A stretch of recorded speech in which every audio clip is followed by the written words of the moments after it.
Ladies and gentlemen, welcome to Destiny. I'm Death from Above. Today, we're going to do a God roll guide on the Gallant Charge Legendary Energy Fusion Rifle. This is the Saint-14 Fusion Rifle from Season of Dawn. What I like to do in my God roll guide videos is talk about a gun in Destiny. We'll go over the stats. We'll look at the different random rolls that you can get. We'll talk about the rolls that I have, maybe where I like it, PvE, PvP, what I like, what I don't like. I'll go over some of my God rolls, the roll I want to get, or the roll that I have, if I already have it. And then I'll ask you guys a question. You can go ahead and answer right now in the comments. What's your God roll on the Gallant Charge? What are you looking for? What are you hoping to get? And if you don't know, let's just dig right into the stats.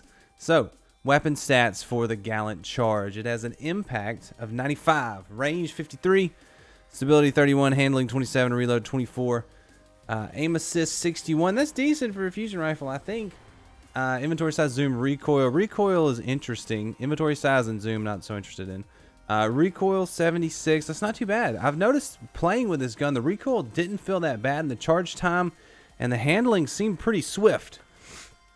I don't know if that was just me. I'm not used to using fusion rifles. I don't really know. It felt really good in the PvE that I was doing with it. I haven't PvP'd with this one yet, but PvE, it felt real nice, like real nice.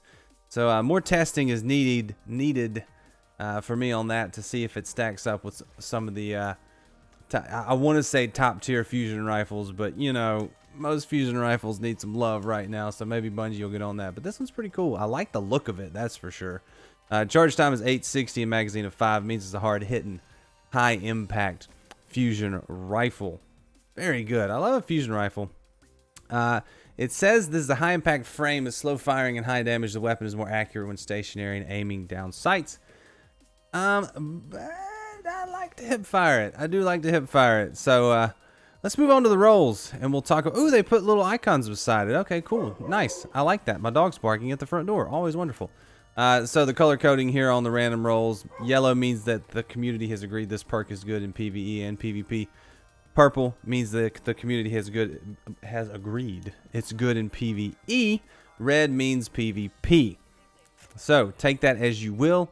Sometimes I disagree with these on the specific guns that we can get, but I think I got a pretty good one actually. Now looking at the perks, I haven't really looked at these perks before until recording this video to see what all was available, but I think the one I ended up with is pretty good. So we'll go down the barrels, then the batteries, then the 2 perk columns. So starting with hammer force rifling, increases range. This seems to be the community's agreed upon best choice for the fusion range overall. Small bore is good too because you get range and stability. Fusion rifle, you like stability. If I remember correctly, stability helps the bolts stay tighter when the burst goes out. All 7, I think, if I'm thinking right. Maybe thinking wrong. I may have just heard that from somebody who didn't know what they're talking about. But anyway, I feel like that's right. Let me know. And if you let me know, you got a sub to the channel. Anyway, fluted barrel will give you stability and handling. A lot of handling there, so maybe PvE focused. Extended barrel will give you range and recoil reduction, while handling will decrease. Full bore will give you range, but you're going to lose stability and handling. Polygonal rifling will give you some stability. Arrowhead break will give you handling and recoil, so basically it'll make it more vertical. On a fusion rifle, not really concerned about that. Next up, we have chambered compensator, which will give you stability, recoil, but you lose a little bit of handling. And then you have corkscrew rifling, where you give some range and handling and stability. Gotta agree on this one. I'm probably gonna go small bore as my choice because I want that extra stability to go along with the range. You're gonna get 10 range here. You're gonna get 7 range plus 7 stability. So it's a plus 14 on that one and a plus 10 on that one. So yeah, small bore. I like small bore for this one. Can't say any of the other ones do it much better. High stability and range would be nice, but that's really the only one that does it. So cool. Yeah. And they don't do anything to impact, so can't really change that. All right, battery packs. Enhanced battery will increase your magazine. Liquid coils will give you more impact. I like it, but it increases your charge time, which that's okay. It's kind of a slow firing gun anyway. Particle repeater will give you stability. Projection fuse will give you range. Accelerated coils will give you negatives to impact but positives to charge time. Then we have ionized battery, which will decrease your reload speed but give you a much bigger mag size. I gotta go, I guess, with the projection fuse on this one. Although liquid coils is nice, either liquid coils or projection fuse. I'm kind of torn on this one. I don't know what to go for, range or impact. Let me know in the comments which one you go for on the batteries, range or impact. But one of those two definitely would be the choice there. Next up, we have the first perk tree where you can get Demolitionist. So if you get kills with this gun, it will return grenade energy, and activating your grenade reloads the gun. It's a very synergistic perk. I forget about the other side where if you activate your grenade, it reloads the weapon. Pretty neat. I found that to be pretty useful on a couple different guns. I've actually got one with this, and I used it. I definitely used it. Next up, we have auto-loading holster. Weapon is reloaded when you holster it. Grave Robber, getting a punch. We'll reload the magazine. I like this perk. I do, but maybe not on a fusion. I like it on shotguns. It's fun. Hipfire grip.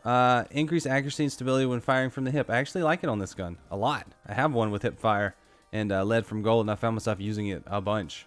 So it was good. And then we have no distractions. Aiming this weapon for a short period reduces flinch. I don't know about a fusion rifle using that too much, but anyway, move on to the second tree. We got Swashbuckler. Increased damage from melee kills and kills with this weapon. So if you melee something to death, you get +5. If you kill something, you get +1 until you get up to +5. I like it. I've got one with this. The choice between this and multi-kill clip, and I've got it on Swashbuckler right now. I like Swashbuckler. Maybe not the go-to perk for this gun. Lead from gold, very neat. Picking up heavy ammo also grants ammo for this weapon. So basically, you get green. Interesting perk. I did use it a lot, honestly. Problem is, when you're picking up a lot of heavy, you're going to fill up your heavy really fast. So then I actually was noticing to get some clips for this, I had to fire my heavy to pick up the next heavy brick to get some green ammo, which was kind of silly. But I like it. It's a neat perk. Then we have multi-kill clip. I think the highest rated damage output perk that we have in the game right now is multi-kill clip. Reloading grants increased damage based on the number of rapid kills made beforehand. So get 3 quick kills and get that up to maximum damage potential, and then reload and you'll have multi-kill clip. So I like it on auto rifles. I don't necessarily like it on a fusion rifle, but I got one with it. Didn't really use it too much. Range finder, aiming this weapon increases its effective range and zoom magnification. Increases projectile velocity while aiming. Rocket launchers and grenade launchers. Yes? Question mark. Then we have tap the trigger, grants a short period of increased stability and accuracy on initial trigger pull. Yes? Question mark. And then rampage. Of this perk column, there's a lot of options here depending on what you want to do with it. I have one with Swashbuckler and multi-kill clip because I got one to drop that had the 2 perks, the choice between. Though that would go for that if you can get it. And by the way, what is your god roll? But also, this is a great time to be farming these Saint-14 weapons. Any weapon you can get from an obelisk on one of the planets or the destinations, you can farm it like crazy right now by getting a lot of fractaline and then buying the bounties at the tower obelisk with the fractaline, and then using the fractaline to turn into the tower obelisk and level up your bounties. I did that to get a couple different god rolls that I was wanting on these Saint-14 guns. I really like it. I hope they keep doing stuff like that throughout the season to where you can progress quickly towards the end of the season. So solid decision there. Farm it up if you hadn't gotten it. Let me know what roll you're going for or what roll you got. And let me know what guns you want me to look at next. What are you looking forward to in the next season? What do you think the season of Redacted is going to be called? I'm excited. We should know something in the next 2 weeks, I think. But until then, until next time, I'm Death Above, and I'll see you later. See ya, bye!